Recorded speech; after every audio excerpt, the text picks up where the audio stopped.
নাগরিক সমাজ কতটা সচেতন, সুনাগরিকের দায়িত্ববোধ কেমন, তারা কি স্পষ্ট অভিমত প্রকাশ করছেন, নাকি চিলের থাবায় কানের পেছনে ছুটছেন, অথবা নীরব দর্শক হিসেবে বাক স্বাধীনতার নামে বোধহীন ক্রিয়াতেই সন্তুষ্ট? তারা কি স্বাধীনতার দায়ের সাথে আমিত্বকে ধারণ করেন, নাকি ভার হিসেবে ব্যক্তি, পরিবার, সমাজ বা রাষ্ট্রকে দোষী করেই বিকৃত আচারে তৃপ্ত? কথা হচ্ছে সুচিন্তিত বিবেচনা, সত্য জানা এবং সঠিক তথ্য প্রকাশ করা দায়িত্ব কিন্তু সবার। সমাজের সম্প্রীতি রক্ষার্থে নাগরিক দায়িত্ববোধ থেকেই চ্যানেল 24-এর এই সাপ্তাহিক আয়োজন মুক্ত কণ্ঠ নিবেদন করছে ইস্পাহানি মির্জাপুর চা। সাথে রয়েছি আমি মোহাম্মদ ইমতিয়াজ। আজকে আমরা আলাপ করব ভারতের নির্বাচন সত্য তথ্যের অন্বেষণ নিয়ে। তার আগে জেনে নিব বিশেষ কিছু শিরোনাম এবং সোশ্যাল মিডিয়ায় প্রকাশিত সপ্তাহের এমন কিছু খবর যার সত্যতা জানা আপনাদের অত্যন্ত প্রয়োজন।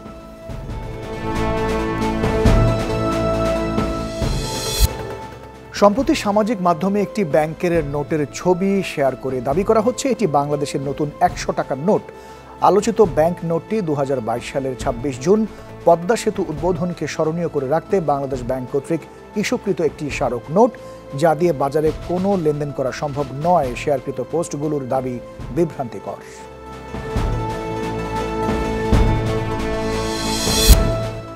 শেষ হলো লোকসভা নির্বাচনের দ্বিতীয় দফার ভোট। 12 রাজ্য এবং একটি কেন্দ্রশাসিত অঞ্চলে বিকেল 5টা পর্যন্ত ভোট পড়েছে 61%। বিজেপির চ্যালেঞ্জ দক্ষিণাঞ্চল। ভিডিও পোস্টে শেয়ার করা হচ্ছে যে রাহুল গান্ধী যুবকদের বছরে 1 লক্ষ টাকা দেবার প্রতিশ্রুতি দিয়েছেন, যারা সোশ্যাল মিডিয়ায় সময় দেয় খবরটি মিথ্যে। রাহুল সমস্ত যুবককে এমন টাকা দেওয়ার প্রতিশ্রুতি দেননি, বরং মূল বক্তৃতায় তিনি কংগ্রেসের শিক্ষার অধিকার প্রকল্পের কথা উল্লেখ করেছিলেন।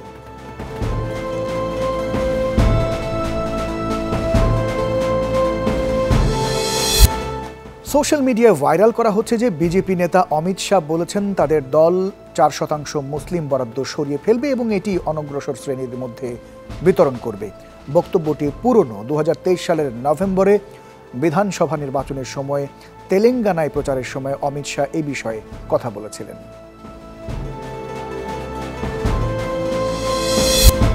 রাস্তার ডিভাইডার বরাবর বিদ্যুতের খুঁটিতে নির্বাচনী পোস্টার দেখানো একটি 27 সেকেন্ডের ক্লিপ সোশ্যাল মিডিয়া প্ল্যাটফর্মে শেয়ার করে দাবি করা হচ্ছে যে এটি প্রিয়াঙ্কা গান্ধীর ভাবনার সমাবেশের জন্য ব্যবহৃত, যেখানে প্রিয়াঙ্কার পায়ের নিচে ভারতের পতাকার রং ব্যবহার করা হয়েছে।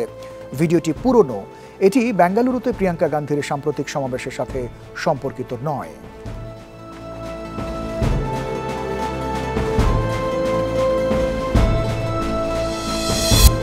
ভারতের চলতি লোকসভা নির্বাচনে প্রচারণায় প্রথমবারের মতো ব্যবহৃত হচ্ছে কৃত্রিম বুদ্ধিমত্তার। সম্প্রতি বলিউড তারকা আমির খান এবং রণবীর সিং এর ভিডিও সামাজিক যোগাযোগ মাধ্যমে ভাইরাল হয়েছে, যেখানে দেখা যায় এই দুই তারকা ভারতের প্রধানমন্ত্রী এবং বিজেপি নেতা নরেন্দ্র মোদীর সমালোচনা করছেন, যদিও ভিডিওগুলো ভুয়া। তথ্য মাধ্যমে দাবি করা হচ্ছে 2024 সালে যুক্তরাষ্ট্রের টেক্সাস, পেনসিলভেনিয়া এবং অ্যারিজোনায় 2 মিলিয়ন লোক ফটো আইডি ছাড়া ভোট দেওয়ার জন্য নিবন্ধিত হয়েছে। পোস্টটি একটি ফেডারেল ডাটাবেজের ভুল বোঝাবুঝির কারণে ছড়িয়েছে বলে ধারণা করছেন বিশেষজ্ঞরা।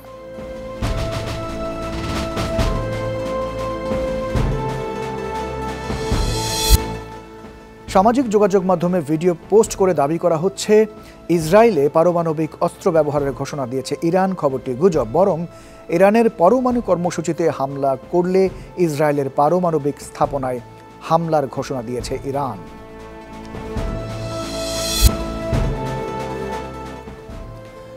বিশেষ কিছু শিরোনাম আমরা এক নজরে শুনছিলাম। আমরা আজকে যে বিষয়টি নিয়ে আলাপ করব তা ইতোমধ্যে আপনাদের জানিয়েছি। আরেকবার জানাতে চাই, ভারতের নির্বাচন সত্য তথ্যের অন্বেষণ।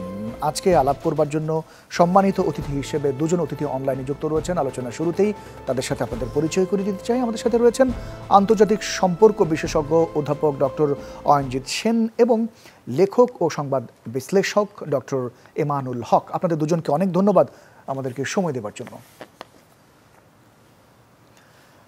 আমরা শুরুতেই অধ্যাপক ডক্টর অয়নজিৎ সেন আপনাকে দিয়ে শুরু করব। আমরা লোকসভা নির্বাচনের 7 পর্যায়ের ভোটের আজকে আমরা দ্বিতীয় পর্যায়ে দেখলাম অনুষ্ঠিত হয়েছে। প্রথম পর্যায়ে ভোটে 61% ভোটারের উপস্থিতি ছিল, যা 5 বছর আগের নির্বাচনের এই একই পর্যায়ের তুলনায় 3% কম, এবং আজকে আবার দেখছি একটু ভিন্ন চিত্র। বিকেল 5টার কথা বলছিলাম যে তখন পর্যন্ত 61% পড়েছে, এবং শেষ পর্যন্ত যেটি জানলাম যে 88% পড়েছে। এই যে ভোটার উপস্থিতি কম, এটি কেন, কি মনে হয় আপনার কাছে? না দেখুন, কিছুটা আমার মনে হয় উপস্থিতি কম বলে বলবো না, মোটামুটি পার্সেন্টেজটা যেরকম হওয়ার কথা সব মিলিয়ে, কেন 12টা স্টেট এবং একটা ইউনিয়ন টেরিটরিতে হচ্ছে, সব মিলিয়ে অ্যাভারেজ যেটা ওভারঅল বের হয়েছে, কারণ 61 যেটা আপনি বলছেন সেটা বিকেল 5টা অবধি, তবে কিছু জায়গায় ভোট 1 ঘন্টা আরো আগানো হয়েছে। তো সব মিলিয়ে দেখতে গেলে পার্সেন্টেজ ওয়াইজ ঠিকই আছে। আমি বলবো না যেটা, কারণ এটা মাত্র দ্বিতীয় চরণে, কারণ এখনো আরো বাকি এতগুলো 5 চরণ বাকি, সুতরাং সেই হিসেবে ভোটিং পার্সেন্টেজ ঠিকই আছে। আচ্ছা, বিভিন্ন জায়গায় আমরা জানছিলাম যে প্রচণ্ড গরমের কারণে ভোটার উপস্থিতি কিছু কিছু জায়গায় কম ছিল, এবং অনেকে হিটস্ট্রোক করে 5 জন মারা গিয়েছেন, এই তথ্যও আমরা জেনেছি। তো এটি কি কোনো কারণের মধ্যে পড়ে কিনা, আপনার কাছে মনে হয় কিনা? দেখুন, গরমটা ডেফিনেটলি আছে, কিন্তু সেটা আমাদের নর্থ ইন্ডিয়ার সাইডটা একটু বেশি, সেই তুলনায় অন্য যেই স্থানগুলোতে হচ্ছে সে যা কিছুটা গরমের প্রকোপ তো আছেই, কিন্তু তার সত্ত্বেও আমি বলবো মোটামুটি যেটা ইন্ডিভিজুয়াল স্টেট পার্সেন্টেজ যেগুলো বেরিয়েছে সেই হিসেবে ধরুন ত্রিপুরা প্রায় 78% ভোট পেয়েছে, ভোটিং হয়েছে। মণিপুরেও প্রায় 77%, আমাদের ওয়েস্ট বেঙ্গলে প্রায় 71, তো সেই হিসেবে আসামেও 70%, তো সেই হিসেবে মোটামুটি ঠিক আছে কয়েকটা স্টেট বাদ দিয়ে। তো আমি বলবো গরমটা ডেফিনেটলি একটা কারণ হয়েছে, কিন্তু সেটা পরিমাণে কোনো ডিফারেন্স করেনি এখনো। আপনি বলছিলেন যে ভোটার উপস্থিতি নিয়ে মোটামুটি আপনি সন্তুষ্ট রয়েছেন, এবং বলছেন যে ঠিকই রয়েছে, কিন্তু আমরা এর আগে যদি একটু দেখি যে দ্বিতীয় পর্যায়ের প্রথম পর্যায়ের ভোটে সংখ্যা যেহেতু পার্সেন্টেজ কম ছিল গত 5 বছরের এই সময়কার তুলনায়, তো সেই ক্ষেত্রে এটিকে কারণ হিসেবে অনেকে বিবেচনা করে তারা প্রচারণার জন্য নানা রকম সুযোগ সুবিধা দিয়েছেন, এবং প্রচারণার বিষয়গুলো অনেকটা ওয়াইড পরিসরে হয়েছে।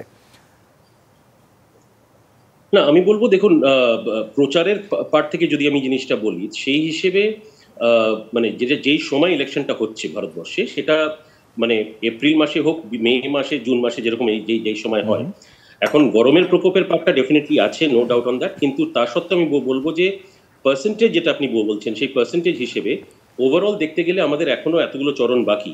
তো সব মিলিয়ে যখন সব চরণ শেষ হবে তখন কিন্তু যে পার্সেন্টেজটা বেরোবে, তখন সেটার কিন্তু সেটা আমার বিশ্বাস যে সেটাতে কিন্তু এই 61 থেকে একটু বেশি আসবে, অনেকটাই বেশি আসবে। ওকে, ডক্টর অঞ্জিত সেন আপনি থাকবেন আমাদের সাথে। আমরা ডক্টর এমানুল হক, আপনার কাছে একই প্রশ্ন রাখতে চাই। আপনার কাছে কি মনে হয় যে যেমনটি ডক্টর অঞ্জিত সেন বলছিলেন যে ভোটারের যে পার্সেন্টেজ রয়েছে সেটি সন্তোষজনক রয়েছে, আপনি কি একই মনে করেন, নাকি আপনার কোনো ভিন্ন বক্তব্য রয়েছে? ত্রিপুরার ভোটের কথা বললে সেখানে তো 105% ভোট পড়েছে, 109% ভোট পড়েছে, মানে ভোটটা হয়েছে ভোটের পর। আচ্ছা, এই তথ্য আছে। সুতরাং ত্রিপুরার 78% দিয়ে হবে না, 2টো সিট। কিন্তু বিহার, রাজস্থান, মধ্যপ্রদেশ, এই যে গুজরাট, যে রাজ্যগুলো বিজেপির, আমাদের ভারতবর্ষের শাসক দলের প্রধানতম শক্তি, সেখানে আগের বারেতেই ভোট পড়েছে 50%, তার একটু বেশি, যেটা গতবারের থেকে অনেক কম। কোথাও 16% হিসেবে কম, কোথাও 22% কম, এইভাবে ভোট কম হয়েছে। এবং তারপর থেকে দেখা গেছে যে এবারের নির্বাচনে যে সাধারণভাবে মনে হচ্ছিল যে ভারতীয় জনতা দল হিন্দু মুসলিম প্রশ্নটাকে অন্তত ভোটের সময় অতটা আনবে না, মানে তাদের একটা স্ট্র্যাটেজি ছিল যে মুসলিমদের আলাদাভাবে একদম যাতে না হয়, ওদের একটা হিসেব, এন ব্লক ভোট না দেয়, তা করবে না। কিন্তু দেখা যায় যে তাদের নিজেদের শাসিত রাজ্যে 4টে রাজ্যে ভোট কম পড়া, খুব বেশি ভোট যখন পড়ে তখন শাসক দলের পক্ষে বিপদ, খুব কম যখন ভোট পড়ে তখনও শাসক দলের পক্ষে বিপদ হয়, মানে যারা রাজ্যে ক্ষমতায় থাকে। তো সেখানে দাঁড়িয়ে তারপর থেকে তারা চলে এসছেন, যেটা হচ্ছে যে 1925 সাল থেকে যে কথা তারা বলে আসছেন যে হিন্দু মুসলমান হিন্দু মুসলমান। ভারতীয় জনতা দল 2014 থেকে 19টা বিষয় বলে এসছে, সুদিন, আচ্ছে দিন, স্মার্ট সিটি ইত্যাদি নানা বিষয়। স্মার্ট সিটি, বছরে 2 কোটি চাকরি, আর জিনিসপত্রের দাম 25% কমাবো, তারপরে ডলারের দাম কমাবো, পেট্রোলের দাম কমবে, ডিজেলের দাম কমবে, গ্যাসের দাম কমবে, আধার মানব না, এগুলো 2014 আগের কথা ছিল। এবং বাংলাদেশে ডলারের দাম পড়ে না, ভারতে পড়ে কেন, কারণ প্রধানমন্ত্রী দুর্বল বলে এইসব কথা বলতেন। তো এইবারের নির্বাচনে আর কোনো কথা নেই, মানে উন্নয়ন নেই, স্মার্ট সিটি নেই, মানে বেকারদের চাকরির কথা নেই, দেশে অর্থনীতির উন্নতির কথা নেই, কিছু নেই। গোটা বিষয়টা যে প্রথম পর্বের নির্বাচনের পরই গোটা ব্যাপারটা হচ্ছে যে মনে হচ্ছে ভোটটা পাকিস্তানে হচ্ছে, যে হিন্দু মুসলিম কোশ্চেন, এবং কংগ্রেস যা বলেনি তাই কংগ্রেসের উপর চাপিয়ে দেওয়া হচ্ছে এবং গিয়ে মন গড়া কিছু কথা বলে চলেছেন, এই জায়গায় দাঁড়িয়েছে। তো এই যে পার্সেন্টেজ কমে, গরম একটা ফ্যাক্টর ছাড়া গরমকে উপেক্ষা করেও কিন্তু ভারতবর্ষে ভোট দিয়েছে। গরমে ভোট ভারতবর্ষে বহুদিন ধরে হয়, যদি এটা আমার মনে হয় একটা বদল ঘটানোর দরকার হয়েছে। এই ভোটকে হওয়া উচিত হচ্ছে যে ফেব্রুয়ারির মধ্যে ভোটটাকে শেষ করে দেওয়া উচিত বা মার্চের প্রথম দিকে, কিন্তু এটাকে যে কোনো কারণেই হোক। এবং এবারের নির্বাচন আর একটু দেরি, এবং হচ্ছে যে পৃথিবীর জানি না হিসেব, কিন্তু ভারতের দীর্ঘতম নির্বাচন, 83 দিন ধরে নির্বাচন চলবে, অথচ সব মিলে 83 দিন। কিন্তু ভোট গণনার জন্য একদিনের বেশি সময় দেওয়া যাবে না।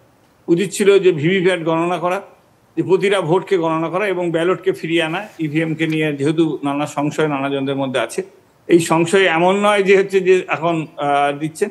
এই সংশয় অতীতে নরেন্দ্র মোদী যখন ক্ষমতায় ছিলেন না তখন তিনি প্রকাশ করেছেন, ভারতবর্ষের অতীতে উপপ্রধানমন্ত্রী ছিলেন আদবানি, তিনিও প্রকাশ করেছেন।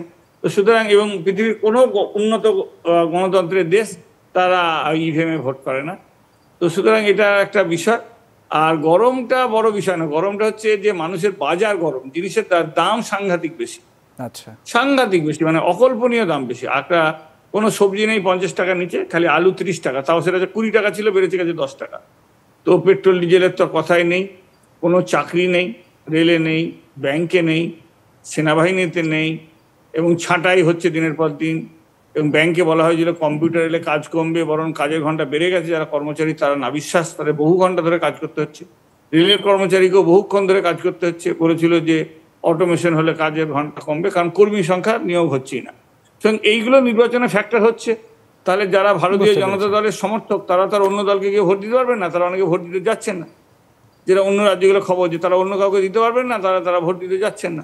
তো আপনার কাছে ডক্টর এমানুল হক, আপনার কাছে কি মনে হয় যে দেশের 3টি প্রান্তের একটা শক্ত অবস্থান রয়েছে বিজেপির, কিন্তু রাজনৈতিক ইতিহাস যদি আমরা দেখি দক্ষিণের দিকে বরাবরই খুব দুর্বল অবস্থা। আপনিও যেমনটি কিছু কারণগুলো বলছিলেন, তো এই যে গেল লোকসভার কথাও যদি বলি, 130 আসনের মধ্যে মাত্র 29টি দখল করতে পেরেছিল। আপনার কাছে কি মনে হয় এবারও কি একই চিত্র হবে না ভিন্নতা? দক্ষিণে ভালো ফল করার কোনো কারণ নেই, কারণ বরং হিন্দিকে বেশি করে চাপিয়ে দেওয়ার ফলে দক্ষিণে আরো বেশি এটা সমস্যা হচ্ছে। যে একমাত্র ওদের মানে আপনার কেরলে কিছুই হবে না, কেরলে বেশিরভাগটাই কংগ্রেস পাবে। তামিলনাড়ুতে ইন্ডিয়া জোটের অবস্থান ভালো, এবং এবার তেলেঙ্গানা ছিল আগে যারা, তারা নেই, সেখানেও কংগ্রেস ভালো করবে।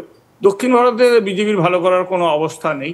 তারা কেবলমাত্র 2টো রাজ্যের ক্ষেত্রে আশা করতে পারেন, করছেন। ওখানটা হচ্ছে পশ্চিমবাংলা আর উড়িষ্যা, এখানে তাদের আশা করার দিকে তাদের ঝোঁক আছে। বাকি কোনো জায়গায়, এবং উত্তর ভারতে বাড়ার কোনো সুযোগ নেই। 80-র মধ্যে 72টা পেয়েছে একটা রাজ্যে, 26-এ 26টা পেয়েছে, একটা রাজ্যে 26-এ 25টা পেয়েছে। তো বাড়বে কোথায়? একটা রাজ্যে বিহারে 40টার মধ্যে 39টা পেয়েছেন, বাড়বে কি করে? তো কমবে, বাড়ার তো কোনো সুযোগ তাদের নেই কোথাও। মানে দক্ষিণ ভারতের দূরের কথা, উত্তর ভারতে বাড়ার কোনো সুযোগ নেই। এই তো ভোট তো আর টেনে বাড়াতে পারবে না।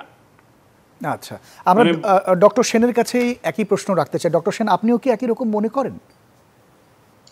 না, আমি এখানে একটা জিনিস বলবো যে দেখুন, দক্ষিণাঞ্চলের সাইডে, ভারতের দক্ষিণাঞ্চল সাইডে ডেফিনেটলি বিজেপি এর আগে অতটা করতে পারেনি, কিন্তু এইবার কিছুটা হলেও ইনরোড করতে পারবে বলে আমি মনে করছি।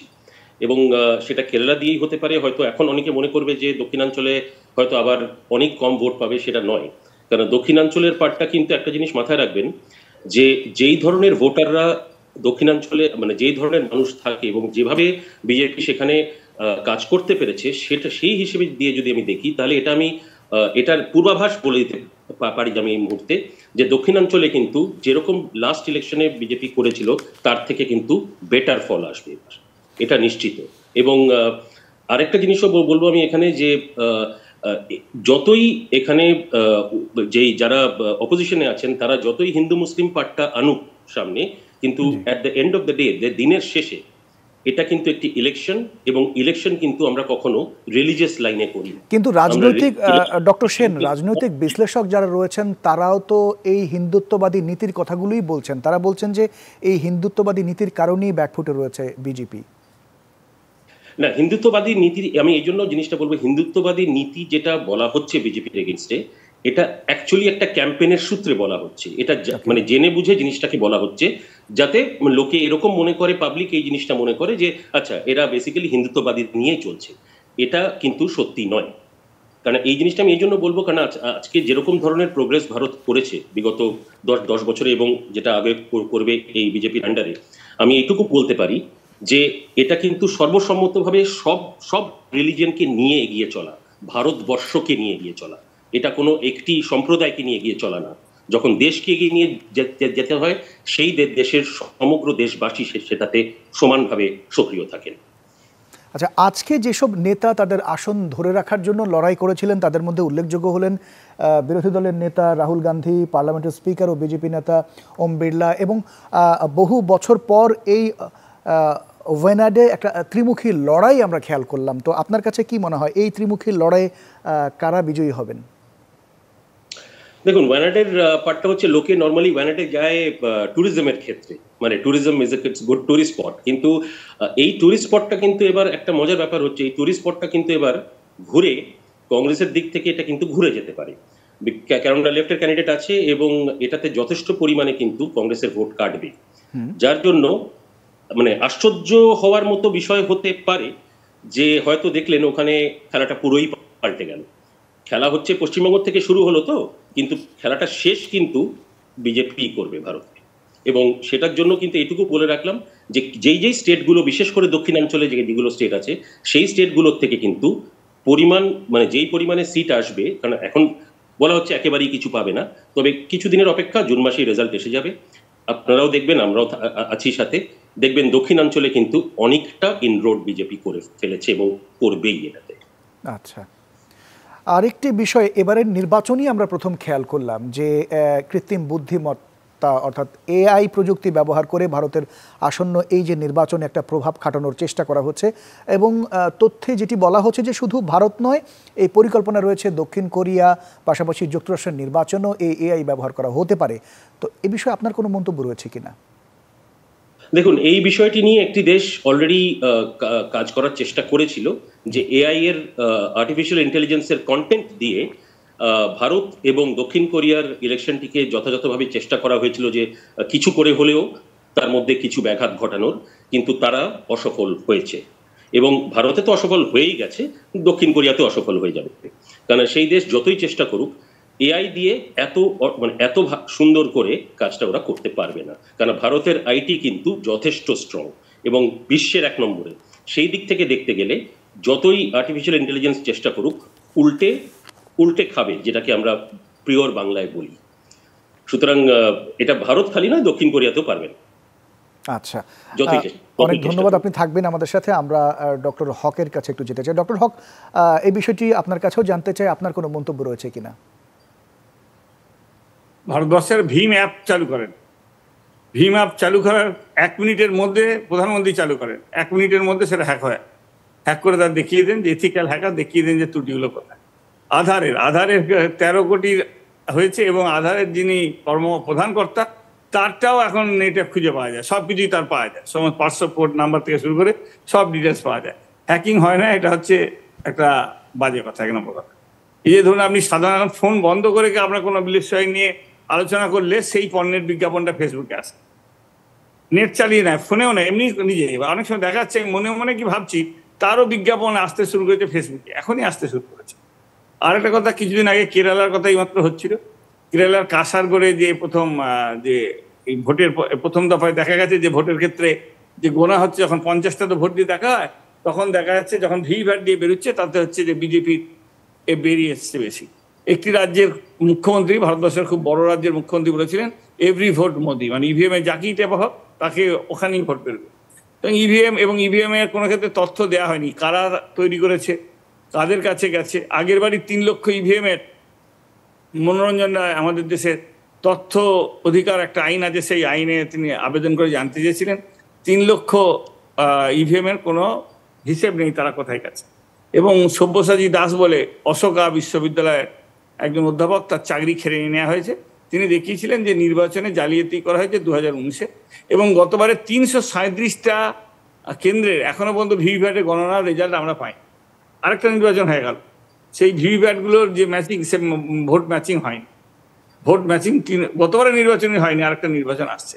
সঙ্গে একটা মেশিনকে তাকে ট্যাম্পার করা যায় না, এটা খুব অবিশ্বাস্য বিষয়। আজকাল খুব এআই দিয়ে হোক না হোক মানুষই করবে। আর 2 নম্বর, এটা চালায় যারা, তারা হচ্ছে বেসরকারি প্রতিষ্ঠান। বেশিরভাগই বেসরকারি প্রতিষ্ঠানের কর্মীরা, তারাই ঢুকছেন এবং 2 মাস 3 মাস ধরে, প্রায় 2 মাসের বেশি সময় ধরে একটা জায়গায় পড়ে থাকবে। তো সেইগুলো কি হবে কে জানে, যে বদলে যাবে কিনা। ডক্টর হক, আপনার কথা পরিষ্কার, আপনি থাকবেন। আমরা ছোট্ট একটা বিরতি নিয়ে আসি, বিরতি নিয়ে আপনার এই প্রশ্নের উত্তর আরো আমরা বিশদভাবে আলাপ করবো। দর্শক, ছোট্ট একটা বিরতির সময় হলো, বিরতির পর আবার ফিরছি, সাথে থাকবেন।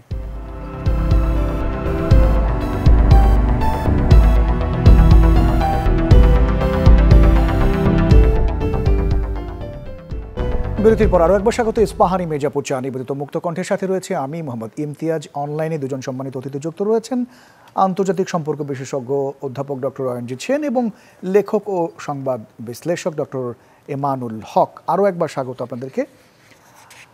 আমরা ডক্টর এমানুল হক, আপনি বিরতির আগে বলছিলেন, আমরা কৃত্রিম বুদ্ধিমত্তার বিষয়গুলো বলছিলাম, 2টি পয়েন্ট আপনি বলছিলেন, এবং ডক্টর সেন যেমনটি মনে করেন যে, আমি দক্ষিণ কোরিয়ার কথা বলছিলাম, যুক্তরাষ্ট্রের নির্বাচনে এটি ব্যবহৃত হতে পারে বলছিলাম, যদিও তিনি দ্বিমত পোষণ করছেন। আপনি 2টি বিষয় বলছিলেন, তৃতীয় একটি বিষয়ের বলবার সময় আমরা বিরতিতে গিয়েছিলাম, যে আপনি কন্টিনিউ করবেন ডক্টর হক। না, মানে এইবারের নির্বাচন, আমি 1947 এর কথা যা পড়েছি ইতিহাসে, এইরকম ঘৃণা কখনো ভারতবর্ষে ছড়ানো হয়নি। এবং ভারতবর্ষের একজন প্রধান ব্যক্তি, যিনি শাসক দল, তিনি ঘৃণা ছড়াচ্ছেন এবং মিথ্যা তথ্য দিয়ে। এই জিনিস ভারতবর্ষ কেন পৃথিবী দেখেনি। জার্মানিদের দেখেছে, এক ধরনের জিনিস দেখেছে, কিন্তু তারপর আর দেখা যায়। বা মুসলিনিও এতটা ঘৃণা ছড়াননি, যে হিটলার করেছিলেন, কিন্তু তাও ধর্মের ভিত্তিতে তিনি করেননি, তার জাতির ভিত্তিতে করেছেন। তো সেই রকমই একটা ঘৃণার একটা তীব্র বাতাবরণ গড়ে তোলতে হচ্ছে এবং মিথ্যা কথা বলা হচ্ছে। একজন ব্যক্তি যিনি নিজের স্ত্রীর মঙ্গল সূত্রের সম্মান দেননি, তিনি মিথ্যা বলছেন অমুকদের মঙ্গলসূত্র কেড়ে নেওয়া হবে। কোথাও বলেনি কংগ্রেস যে এই সম্পত্তি নিয়ে, তাদের ইস্তাহারে কোথাও নেই যে একটা মুসলমানদের দিয়ে দেওয়া হবে, একদম সরাসরি বলছেন। এই জিনিস কখনো হয় না। এবং আমাদের ভারতবর্ষের জনপ্রতিনিধিত্ব আইনের 51 ধারা যদি মানা হয়, তাহলে তিনি এটা বলতে পারেন না। এটা যদি অন্য কেউ করতেন, তাহলে তার নির্বাচন 6 বছরের জন্য বাতিল হয়ে যেত তার।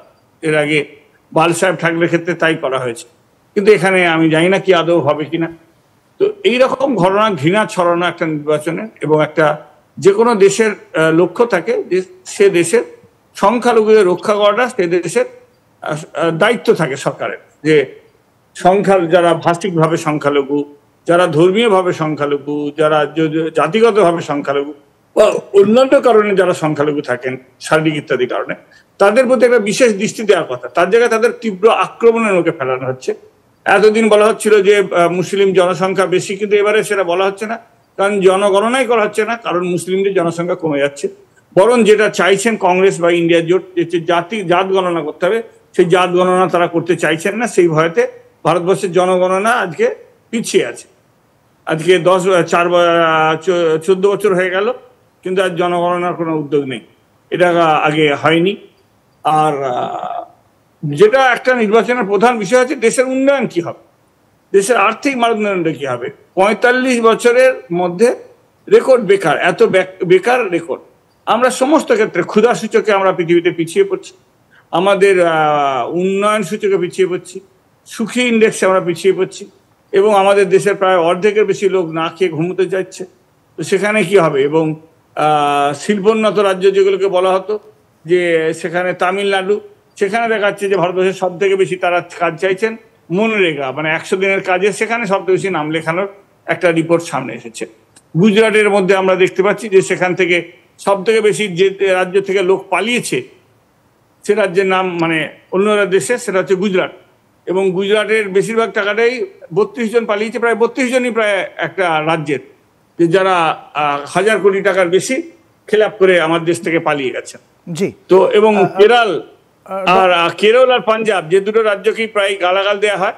পাঞ্জাবকে বলা হয় যখন তারা খেলায় যেতে তখন তারা ভারতীয়, আর বাকি সময় যখন তারা আন্দোলন করেন তখন তারা শিখ জঙ্গি। তো সেখানে তারা সব থেকে বেশি অন্য দেশ থেকে ডলার নিয়ে আসছেন, আর গুজরাটের লোকেরা তারা অনেক বেশি হচ্ছে যে ডলার বিদেশে পাঠিয়ে দিচ্ছেন। তো আমাদের ক্ষেত্রে এইগুলো একটা দেখার বিষয়। এবং এই সরকারটা হয়ে দাঁড়িয়েছে কার্যত 2.5 জনের সরকার।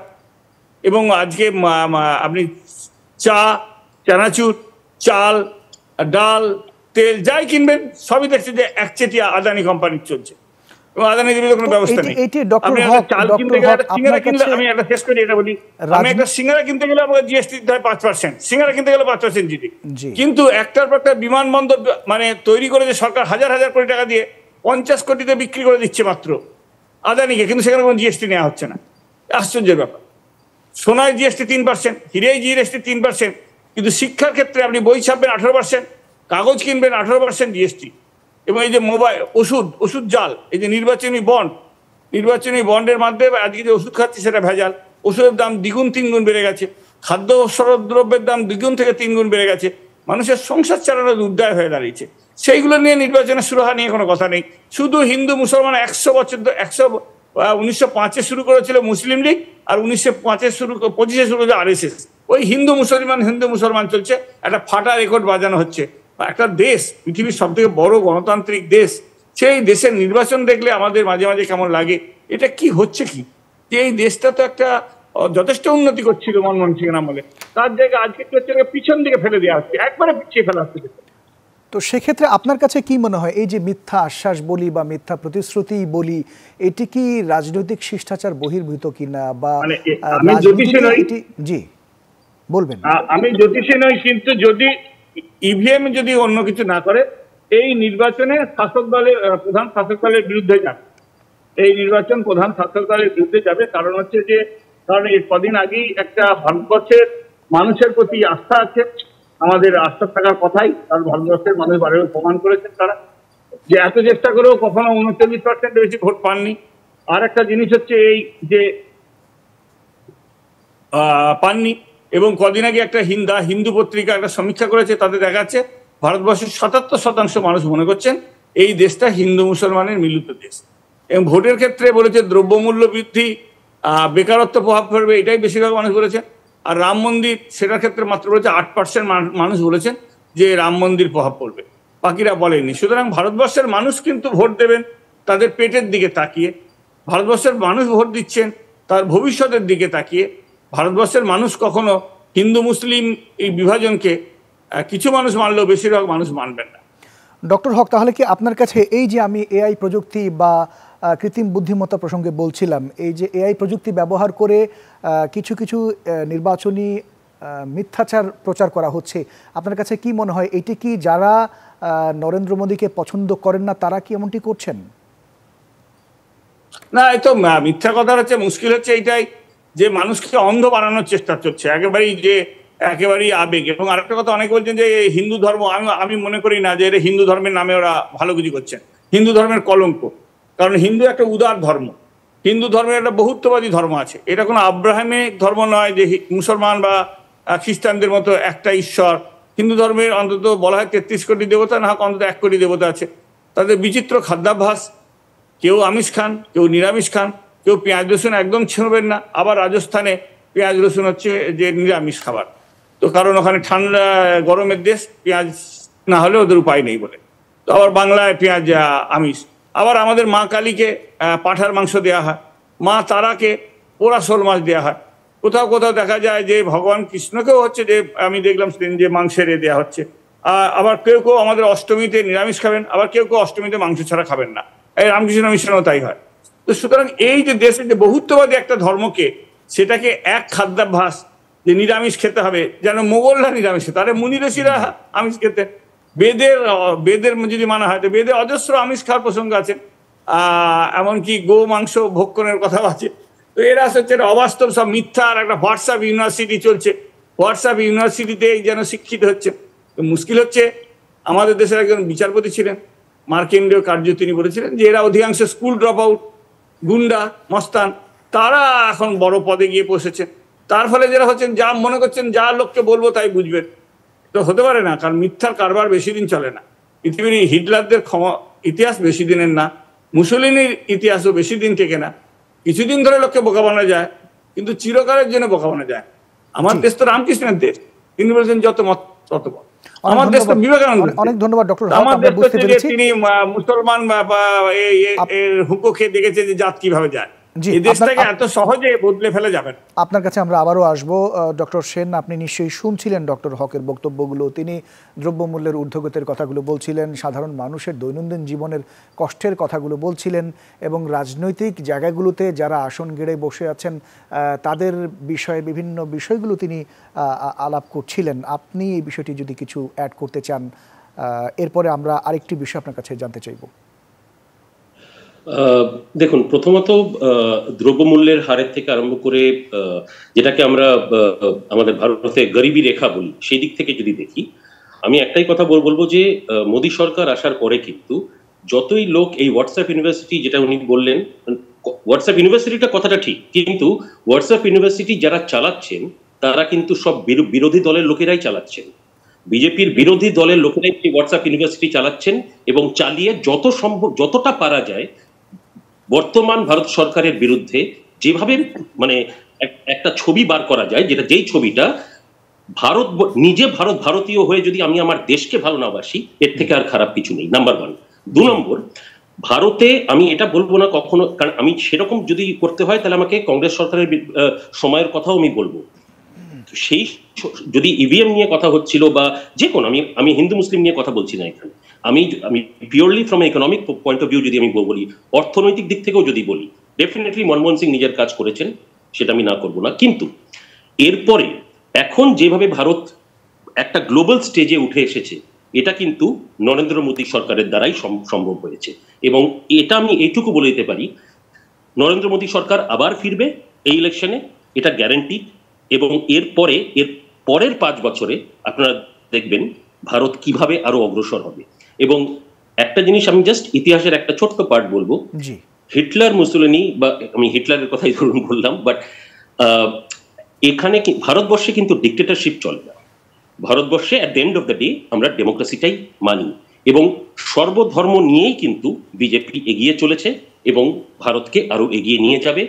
এই ইভিএম মেশিন ঠিক চলবে at the end of the day, একটা মেশিন, এবং সবভাবেই কিন্তু দেখবেন at the end of the election Bharat BJP কিন্তু জিতবে, এবং মানে কম পরিমাণে নয়, এত ভালো একটা ফিগার নিয়ে আসবে।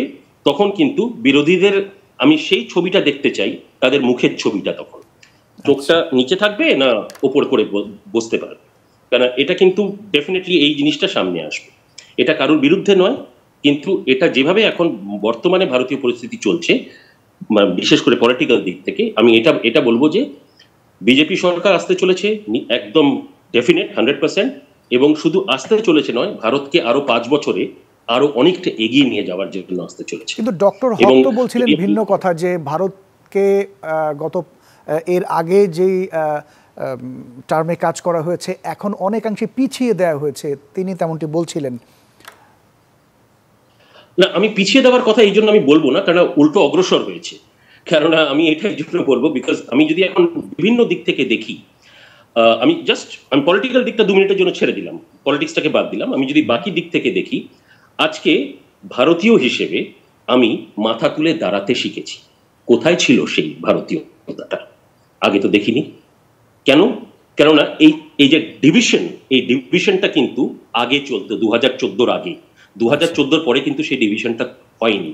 ভারতীয়রা মাথা তুলে দাঁড়াতে শিখেছে, এবং সেটা শুধু মোদী গভর্নমেন্টের জন্যই। এবং এই জিনিসটা আমি বলছি না, আপনারা নিজেরাই যদি সমীক্ষা করে দেখেন, এটাই পাবেন। ওকে, এখন আপনার কাছে এই মুহূর্তে একটু জানতে চাইবো যে বিজেপি এবং প্রধান বিরোধী ভারতীয় জাতীয় কংগ্রেস একে অপরের বিরুদ্ধে নির্বাচন সম্পর্কিত ডিফেক সামগ্রী অনলাইন ছড়িয়ে দেওয়ার একটা অভিযোগ করছেন তারা, এবং নরেন্দ্র মোদীর বিভিন্ন ভিডিও প্রচার হয়েছে হোয়াটসঅ্যাপে, আপনারা ইতিমধ্যে কিছু কিছু বিষয়ে বলছিলেন। তো এই যে কৃত্রিম বুদ্ধিমত্তা বা এআই বলি আমরা, 2024 সালে ভারতের ভোটারদের কাছে কি, বিশেষ করে তরুণ ভোটারদের জন্য কি নতুন চ্যালেঞ্জ হচ্ছে কিনা? দেখুন, প্রায় 35 লক্ষ ফার্স্ট টাইম ভোটার এই ইলেকশনে যোগ দিচ্ছে, মানে ওনারা নিজেদের ভোট দেবেন। এখন এই 35 লক্ষের মধ্যে একটা জিনিস মাথায় রাখবেন, এরা মানে মোস্ট অফ দেম কিন্তু এরা ইন্টারনেটের সঙ্গে খুব সুন্দরভাবে যুক্ত আছেন, 1 নম্বর। 2 নম্বর, এই ধরনের যে এআই দিয়ে কাজ চালানো হয়েছে বা চেষ্টা করা হচ্ছিল, এটা ভারতবর্ষে করতে পারেনি, 1 নম্বর। 2 নম্বর, এটা যেই দেশ চেষ্টা করছিল, আমি সেই দেশের নাম নেব না, কিন্তু সেই দেশ শুধু ভারতবর্ষে নয়, দক্ষিণ কোরিয়া তো এই একই জিনিস চেষ্টা করেছে বা করার প্ল্যান করছিল, কিন্তু ভারতবর্ষে তারা সফল হয়নি এবং হবেও না, কোনোদিনও সফল হবে না তারা, কারণ ভারতে তারা এই কাজ করতে পারবে না। 1 নম্বর। 2 নম্বর, যেই ধরনের মানে ফলস অ্যালিগেশন দিয়ে দিয়ে খবরগুলো ছড়ানো যায়, যাতে যেই মানে একটা সম্প্রতি একটা সুন্দর একটা ভাবে সোসাইটিটা গড়ে উঠছে, সেটাকে যেন যত তাড়াতাড়ি ভাঙা যায়, এটাই প্রচেষ্টা অপোজিশনের ভারতে। সুতরাং এটা কিন্তু তারা সফল হবে না, কেউই সফল হবে না যারা এই জিনিসটা করতে চাইবে, কেন তারা ভারতের জন্য ভাবছে না, তারা নিজেদের জন্য ভাবছে। ভারতের জন্য যদি ভাবতে হয়, তাহলে সত্যি মাথা উঠিয়ে ভারতের জন্য ভাবা উচিত। এটা কখনো ভারতের এগেনস্টে গিয়ে বা ভারতের, হ্যাঁ আমি ডেফিনেটলি কিছু জায়গায়, কোনো জায়গায় যদি কাজ ঠিক মতো না হয় সেটা আমি পয়েন্ট আউট করতে পারি, বা সেটা আমি না করছি না, কিন্তু তার মানে এটা নয় যে আমি একজনকে বা একটা পার্টিকে গোটা পুরো জিনিসটার জন্য আমি একটা পার্টিকে বা একজনকে আমি তার জন্য দোষী মানবো। কেননা এটাতে যদি ছোট কিছুও যদি কিছু ভুল হয়ে থাকে, সেটা ডেফিনেটলি শুধরে নেওয়া যাবে, কিন্তু আমি বলবো ভুলের শতাংশ অত্যন্ত কম এবং ভালো শতাংশটা অত্যন্ত বেশি। কেন সত্যি আজকের কিন্তু উন্নয়ন, ভারতে যে উন্নয়ন হয়েছে, সেটা কিন্তু এই বিজেপি সরকারই করাতে পেরেছে, এবং আগামী 5 বছরেও কিন্তু এই সরকারই করাতে পারবে এবং আরো ভারতকে এগিয়ে নিয়ে যাবে।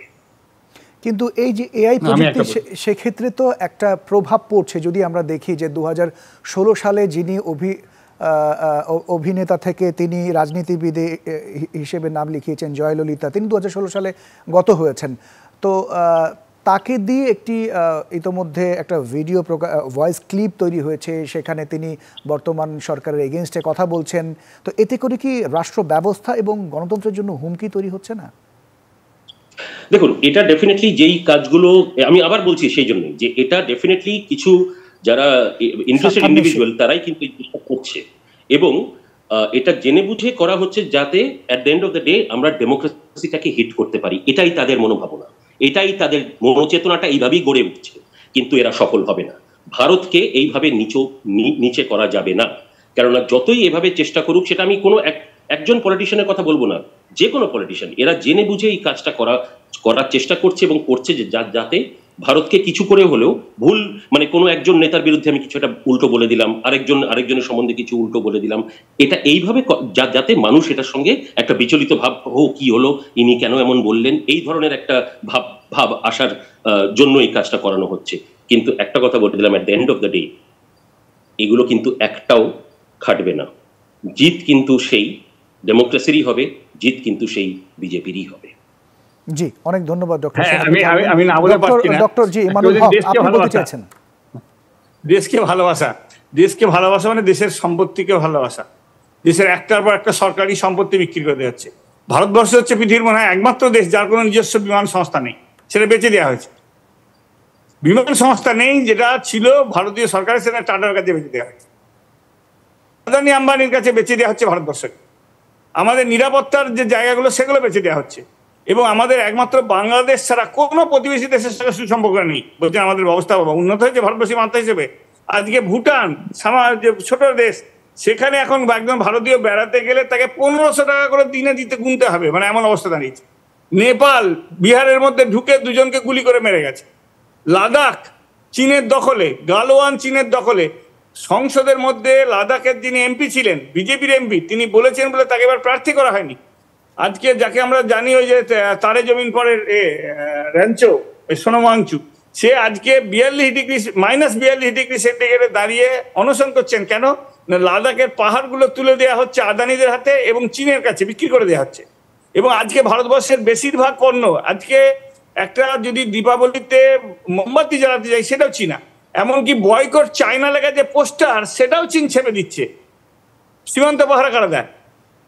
সীমান্ত পাহারা তো দেয় না যে আপ সরকার বা সিপিএম সরকার কি তৃণমূল সরকার বা কংগ্রেস সরকার দেয় না, দিচ্ছেন কেন্দ্র সরকার। তো সেখানে কি অবস্থা? শুধু বাংলাদেশের গরু পাচার নিয়ে চিন্তা করছে, তো গরু পাচারটা রক্ষা করে, গরুটা কারা করে? তো সে তো সীমান্ত বাহিনী থাকে। তো যেটা ভারতবর্ষের আজকে বেকারিতে পৃথিবীতে শীর্ষে, 45 বছরের শীর্ষে ভারতবর্ষে। আমাকে শেষ করতে দিন, তারপর বলবেন। তো ভারতবর্ষের বেকারিতে শীর্ষে। ডলারের দাম কত? 83 টাকা। ছিল কত? 59 টাকা। পেট্রোলের দাম ছিল 62 টাকা, এখন দাম কত? 106 টাকা, 103 টাকা। গ্যাস পেতাম খারাপ দিনে 410 টাকা, এখন সেটা হয়ে গেছিল 1129 টাকা, কমিয়ে 829 করেছেন। ভোট হয়ে গেলে ওটা 1829 হয়ে যাবে। ওষুধের দাম, প্রত্যেকটা ওষুধের দাম 3 গুণ থেকে 4 গুণ বেড়েছে। 45 টাকা সরষের তেলের দাম হয়েছিল 220 টাকা, এখন ভোট বলে কমিয়ে 130 হয়েছে বা 150 হয়েছে। তো একটা জিনিস আছে নাকি যে দাম 3 গুণ বা 4 গুণ বাড়েনি? 500 টাকা নিয়ে বাজারে গেলে একদিন 1.5 দিন চলে না। আগে 500 টাকা এক সপ্তাহ বাজার হতো, সবজি বাজার, মাছ নিয়ে। এখন 500 টাকা একদিনের হবে না, আপনার একটা বাজারের থলি ভর্তি হবে না, মনে হবে টাকাটা পড়ে গেছে। খেটে খাওয়া মানুষের আয় বাড়ছে না, একটার পর একটা ছাঁটাই হচ্ছে। একটা নতুন কারখানা হয়েছে বলতে পারবেন ভারতবর্ষের একটা বড় কারখানা হয়েছে? না, হয়নি। এমনকি আমাদের ঠকানো হয়েছে এই যে ভ্যাকসিন কোম্পানিকে, যেটাতে 50 টাকা দাম পড়বে সেটাকে 1200 টাকায় আমাদের কিনতে হয়েছে ভ্যাকসিন। কেননা ওই কোম্পানিটা ঘুষ দিয়েছে, সিপ্লা কোম্পানি ঘুষ দিয়েছে তারা, যারা এই নির্বাচনী বন্ডের ক্ষেত্রে স্বচ্ছতার কথা বলছে। নির্বাচনী বন্ডে বলা হচ্ছে এখনো নাম জানানো হয়নি যে কারা দিয়েছেন, তার মানে বিদেশ থেকে এসছে। কাদের টাকা ওটা? কোন দেশ থেকে টাকা এসছে? কোন দেশ থেকে টাকা আসছে? বিদেশ থেকে আমাদের দেশে। তো সেটা বলা হচ্ছে না কেন? তো নির্বাচনী বন্ড কেন নেওয়া হবে? স্বচ্ছতার সঙ্গে টাকা নেওয়া হবে সবার ক্ষেত্রে। তো কেন বড় বড় কোম্পানি? এটা একটা কারো হয়নি। 3 জনের, ভারতবর্ষে 3 জন বিজেপি দলের উন্নতি হয়েছে, তাদের বিরাট পার্টি অফিস হয়েছে। এত বড় পার্টি অফিস পৃথিবীর কোনো রাজনৈতিক দলের নেই। আদানি যে 1985-তে 50 টাকা মাইনে চাকরি করতো, সে এখন পৃথিবীর 2 নম্বর বড় হয়ে গেছে। আদার নাম শুনেছি, আদানির নাম শুনিনি। ডক্টর হক, অনেক ধন্যবাদ, আপনি থাকবেন, আপনার কাছে আবারও আসব। ইঞ্জিনের গায়ে আদানির নাম, রেলের গায়ে আদানির নাম, বিমানের গায়ে আদানির নাম, সব জায়গায় আদানির নাম। আগে আদার নাম জানতাম। আদা হয়ে গেছিল 300 টাকা কিলো, রসুন কিনেছি 500 টাকা কিলো। এ কখনো আমরা জীবনে দেখেছি? আপনার কাছে অবশ্যই আবার আসবো। ডক্টর হক, আপনি থাকবেন আমাদের সাথে। ডক্টর সেন, আপনি কিছু বলতে চেয়েছিলেন। দেশের উন্নতি মানে আদানির উন্নতি, আর একটা রাজনৈতিক দলের উন্নতিকে দেশের উন্নতি বলে না। ডক্টর হক, আপনার কাছে আসবো। আগে 52% লোকের, এই 52% আয় ছিল 100%-এর হারে, এখন 72% আয় হচ্ছে 100%-এর হারে। জি, অনেক ধন্যবাদ ডক্টর হক, আপনাকে ধন্যবাদ, আমরা বুঝতে পেরেছি। ডক্টর সেন, আপনি বলতে চেয়েছেন। জি হ্যাঁ, আমি প্রথমত এটা বলতে চাই, ইন্টারন্যাশনাল বর্ডার, ভারতের যে বর্ডার গুলো আছে, সেটাতে একটা জিনিস আমি বলবো, আমি আমাদের সোলজারদের স্যালিউট করি। কেননা আমি একটা জিনিস বলবো, যদি কেউ যদি এটা বলে যে ভারতের সীমান্ত কেউ নিয়ে নিচ্ছে, সেটা সম্পূর্ণ ভুল এবং মিথ্যে। কারণ এটা আমাদের সেনাবাহিনীকে নিচু করে দেখানোর একটি পদ্ধতি। সেনাবাহিনীকে নিচু হচ্ছে না, ভারত সরকার কোনো কথা বলছেন না, সেনাবাহিনী বলছে। সেনাবাহিনীর লোকেরা একজন ছিলেন, খুব খারাপ খাবার দেওয়া হচ্ছে। ডক্টর হক, আপনি একটু বলতে দেবেন। জি, যায়নি ভারতের থেকে। যেই ভারত ছিল সেই ভারতই আছে এবং সেই ভারতই থাকবে, 1 ইঞ্চি জমিনও যায়নি। সুতরাং এটা খুব ভুল বলা যে মানে এটা আমাদের ইন আ ওয়ে আমরা এটাকে ইনসাল্ট করছি ভারতীয় গ্রাউন্ড ফোর্সেসের এগেনস্টে। ভারতীয় আর্মিকে আমরা ইনসাল্ট করছি। ভারতীয় আর্মি কখনো ইনসাল্টেড হতে পারে না। আমরা আমাদের আর্মিকে সর্বোচ্চ বলে মানি, কারণ তারা আমাদের দেশকে সুরক্ষা করছে। সেই দিক থেকে ভারতের আর্মির এগেনস্টে আমি একটা কথাও শুনবো না, কারণ আমি বাকি সব জিনিস ছেড়ে দিতে পারি, কিন্তু কারণ তারা আমাদের দেশকে সুরক্ষা করছে। আজকে আমরা বাড়িতে বসে কথা বলছি, এটার জন্য কিন্তু তাদের কাছে আমাদের একটু হলেও এইটুকু সম্মান জানানো উচিত। এবং ভারতের 1 ইঞ্চি জমিও কোনো বিদেশি রাষ্ট্র নিতে পারে না, পারবেও না। একটি প্রশ্ন আপনার কাছে একটু জানতে চাই, যেমনটি আমি একটা কথা উত্তর দিই। ডক্টর হক বলছিলেন, সেনাবাহিনীকে অসম্মানের রাজনৈতিক সিদ্ধান্ত। অরুণাচলে 50টা গ্রাম দখল করেছে, এটা সংসদের বিজেপির সাংসদ বলেছে। ডক্টর হক, আমরা লাদাখের বিস্তীর্ণ এলাকা দখল করেছে, সেটা লাদাখের বিজেপির সাংসদ পার্লামেন্টে বলেছেন, অন্য কোথাও না, পার্লামেন্টে বলেছেন। জি, ডক্টর হক, আপনার কাছে আমরা আসবো। ডক্টর সেন, আপনার কাছে যেটি জানতে চাচ্ছিলাম যে ডক্টর হক যারা পরিচয়, সেটা ভারত সরকার চীনের বিরুদ্ধে একটা কথা বলছে না কেন? ডক্টর হক যেমনটি জানতে চেয়েছিলেন যে আন্তর্জাতিক সম্পর্ক জায়গাটায় ভারতের একটু পিছিয়ে রয়েছে, তিনি যেমনটি বলছিলেন, যেহেতু আপনি আন্তর্জাতিক সম্পর্ক বিশেষজ্ঞ, আপনার কাছে কি একই রকম মনে হয় কিনা, বা এটি কেন তিনি যেমনটি অভিযোগ দিচ্ছিলেন? আসলে আমি একটা জিনিস করি ডক্টর হক, আমি একটু ডক্টর সেনের কাছে উত্তরটা নিয়ে নিই, আপনার কাছে পরে আসবো। ডক্টর সেন। হ্যাঁ, আমি এটাই বলবো, 1 নম্বর ইন্টারন্যাশনাল, আমরা যদি ইন্টারন্যাশনাল রিলেশনসের দিক থেকে দেখি, আমাদের যে ফরেন মিনিস্টার জয়শঙ্করজি, ওনার আন্ডারে ভারত যেভাবে, আমি এটাই বলবো যে আন্তর্জাতিক স্তরে আজকে ভারত যেখানে আছে, বিজেপি সরকারের আগে কিন্তু ভারত সেই অবস্থায় ছিল না। কারণ আজকে ভারতের একটা কথা, আজকে যে কোনো বিষয়, আজকে ইউএসএ তে বসে পাকিস্তানের এক সাংবাদিক মানে ভারতের এখানে একজন বাইরের রিপোর্টার এসেছিল, সে কিছু একটা স্টোরি করে দিয়েছে এগেনস্টে, সেটা নিয়ে ইচ্ছে করে ওখানে প্রেসে জিজ্ঞেস করলো, উত্তরটাও পেয়ে গেল, কারণ মার্কিন যুক্তরাষ্ট্র এটাই উত্তর দিল যে সেটা ভারতের ব্যাপার, ভারত দেখবে, আমাদের জিজ্ঞেস করছেন কেন। সুতরাং সেই দিক থেকে এরা যতই চেষ্টা করুক, কেন পাকিস্তানেও আমি গেছি এবং জানি ওখানে কি হয়, 1 নম্বর।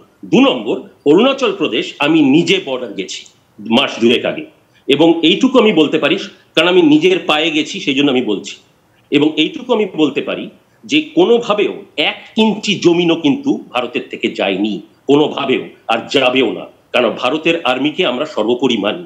এবং একজন ভারতীয় হিসেবে আমি এইটুকু বলতে পারি যে সরকার যে স্টেপগুলো নিয়েছে এখন অবধি প্রত্যেকটা ঠিক, একদম ঠিক, এবং আগেও এর পরেও, যখন এই সরকার এখনই ফিরে আসবে 2 মাসের মধ্যেই, তো ফিরে এসেই এই সরকার কিন্তু এই স্টেপগুলোই খুব সুন্দর করে এগিয়ে নিয়ে যাবে, এবং আন্তর্জাতিক মহলে ভারতের যেটা স্টেজ, সেই স্টেটাসটা কিন্তু আরো বাড়বে এবং খুব ভালোভাবে বাড়বে, আপনারা দেখতে পেয়ে যাবেন। কারণ এখন যেভাবে আন্তর্জাতিক স্তরে এখন যেভাবে ঘুরছে খেলাটা, এই খেলাটার বেশি দিন দেখবেন আস্তে আস্তে ঘুরছে কিন্তু, কারণ যেরকম 2014 আগে মাথা নত করে দাঁড়াতে হলো কয়েকটা জায়গায়, সেখানে কিন্তু আজকে মাথা উঁচু করে দাঁড়াতে, অনেক ধন্যবাদ।